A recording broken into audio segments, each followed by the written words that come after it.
तो फ्रेंड्स कैसे आप लोग उम्मीद करते हैं अच्छे होंगे। आज मैट्रिक यानी 10 क्लास का एपी स्टार्ट करने वाले हैं।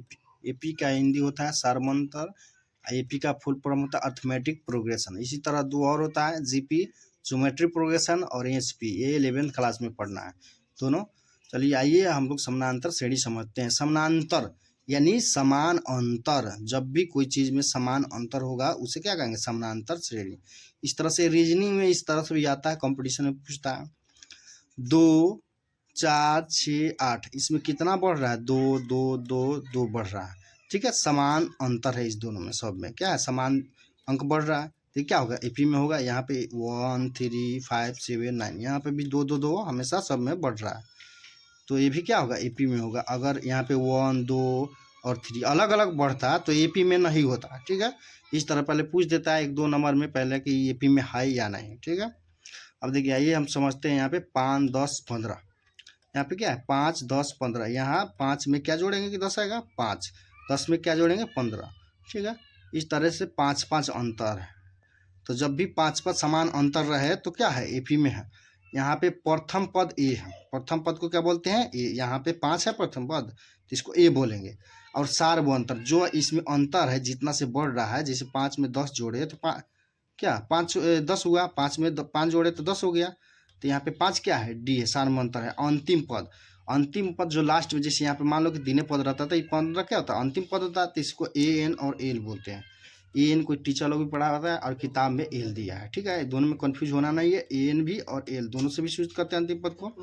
अब देखिए ये पदों की संख्या है, एन से पदों की संख्या सूचित करते हैं। जैसे यहाँ पे 3 पद रहता है, 1 2 3, तो 3 क्या होता है, एन हो जाता है। या 5 क्या होता है, प्रथम पद होता है।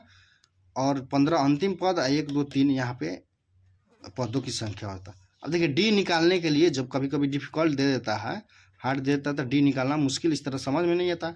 तो देखिए डी निकालने के लिए दूसरा पद में से पहल का घटा देंगे। क्या करेंगे, दूसरा पद में से पहल का, यानी डी बराबर A2 - A1 कर देंगे तो डी निकल जाएगा। आइए हम लोग सूत्र बनाते हैं। ठीक है, पहला पद को ए से सूचित करते हैं और दूसरा पद को a + डी। यहाँ में हम क्या जोड़े, 5 जोड़े तो 10 हो गया, यानी इसको हम डी बोल रहे हैं। तो डी जोड़ने से क्या, दूसरा पद नहीं है, तो दूसरा पद a + डी। और इसी तरह तीसरा पद A3 a + 2d, क्या हो गया। अब 10वां पद देखिए, यहाँ पे A3 है तो यहाँ पे 2d है। ए और डी सब समान है लेकिन अंक का फर्क है। यहाँ 10वां पद तो A10, यहाँ पे एक के पैर के नीचे लिखा जाता है। क्या वह पद निकाल रहे हैं, a + 9d, यहाँ 10 है तो 9 लिखाया गया।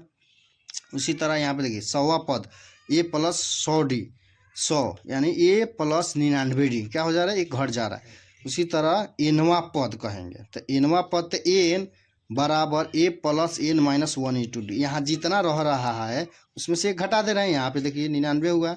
उसी तरह n - 1 × d। इसी तरह हमारा एक सूत्र बन गया ए एन या एल। ठीक है, ए एन या एल कन्फ्यूज नहीं होगा, लेकिन इसमें एग्जाम में मैट्रिक बोर्ड में पूछ देता है, सूत्र पूछ देता है।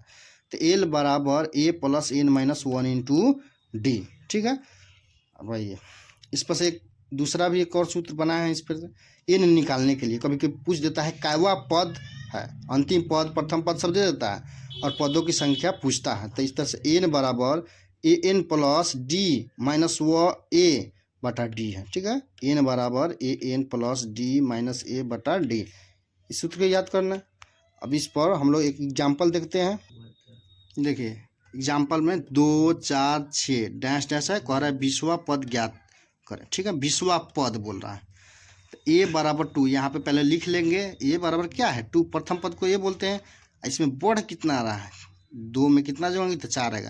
अगर इस तरह नहीं बुझाए तो दूसरा पद में से पहले का घटा लेंगे, तो 4 में से 2 घटाएंगे तो 2 ही होगा। तो d बराबर 2 हो गया। कैवा पद 20वां, n दे दिया है यहाँ पे, n बराबर 20। तो सूत्र होता है an + a + n - 1 × तो यहाँ पे 20 है तो घटा देंगे a + 19d। तो यहाँ पे एक की जगह कितना है 2, तो 2 लिख दिए। और यहाँ पे 19 × डी, डी का मान कितना है 2, तो 19 दूनी 38 और 2, 38 और 2 कितना हो जाएगा 40। ठीक है, अब हम लोग दूसरा सूत्र देखते हैं। एसएन बराबर, एसएन का मतलब होता है पदों का योग। एसएन का मतलब क्या होता है, पदों का योग। n/2 बड़ा कोश 2a + n - 1 × d। ठीक है, बड़ा कोश दे दिए। एसएन बराबर क्या हुआ, n/2 2a + n - 1 × d। यहाँ पे एस एन पदों का योग है, एन बराबर क्या है पदों की संख्या, ए बराबर क्या है प्रथम पद और डी है सार्वभौमता। ठीक है, देखिए एक और तरह से पूछता, एस एन बराबर एन बाई टू ए। अब देखिए 2a को यहाँ हम तोड़ दिए, ए प्लस ए कर दिए, ए जोड़ेंगे तो क्या 2 हो जाएगा, और एन माइनस 1 इंटू इसी तरह रहने दिए। देखिए ये याद कीजिए सूत्र क्या है, ए एन का सूत्र है, ए एल का सूत्र, A plus N minus 1 into D होता है। अब देखिए यहाँ पे एस एन बराबर एन बाई टू ए की जगह क्या ए लिख दिया, इसके जगह हम क्या लिख दिए ए एन या ए एल। ठीक है ना, दो सूत्र हो गया। कभी ये भी पूछ देता इस सूत्र का कब प्रयोग करेंगे, जब अंतिम पद दे दिया रहेगा तब इस सूत्र का प्रयोग करेंगे, नहीं तो यही सूत्र पर बना देंगे। ठीक है, आइए अब हम इस पर एग्जाम्पल देखते हैं। देखिए यहाँ पे 4, 8, 12 पहले देखेंगे एपी में है कि नहीं। 4 में 4 जोड़ेंगे 8, 8 में 4 जोड़ेंगे 12, एपी में है। कह रहा है 20 पदों तक योग, 20 पदों तक योग बोलेगा तब एस एन का प्रयोग करेंगे, नहीं तो ए एन का प्रयोग करेंगे। ठीक है, यहाँ पे एम लिख लेते हैं, ए बराबर 4 है, इसमें से 8 में से 4 घटाएंगे, यहाँ डी बराबर क्या हो जाएगा 4 हो जाएगा, 8 में से 4 घटाएंगे 4, एन बराबर 20, यानी पदों का संख्या क्या है 20 है, 20वां पद बोल ही दिया है। तो एस एन बराबर क्या होता है N by two A plus N minus 1 into D होता है। ठीक है, इस तरह से अब यहाँ पे एस एन बराबर एन का जगह कितना है 20 बाई 2 कर दिए। ठीक है, अब यहाँ 2 ए का मान क्या है, यहाँ पे 2 सूत्र में है, ए का मान कितना है 4 है, अब प्लस यहाँ पे 19, इनमें से मैंने 20 में से 1 घट गया तो 19 हो गया, और डी कितना है 4 आया है। इस तरह से 20 इसको हम कटा देंगे, 10 दूनी क्या हो जाएगा 20, 4 दूनी 8, 19 को 76, यानी 7 6 क्या होगा 19 को 76 हो गया 76। अब इस तरह से जोड़ेंगे तो क्या होगा एस एन बराबर यहाँ 10 का 10 सूत्र गया, 8 में क्या जोड़ेंगे तो 84 हो जाएगा। ठीक है, इसमें गुना करेंगे तो 840 हो जाएगा। ठीक है, इस तरह से अब अगला वीडियो बनाएंगे उसमें पूरा प्रॉब्लम बताएंगे। ठीक है, इसके साथ जय हिंद।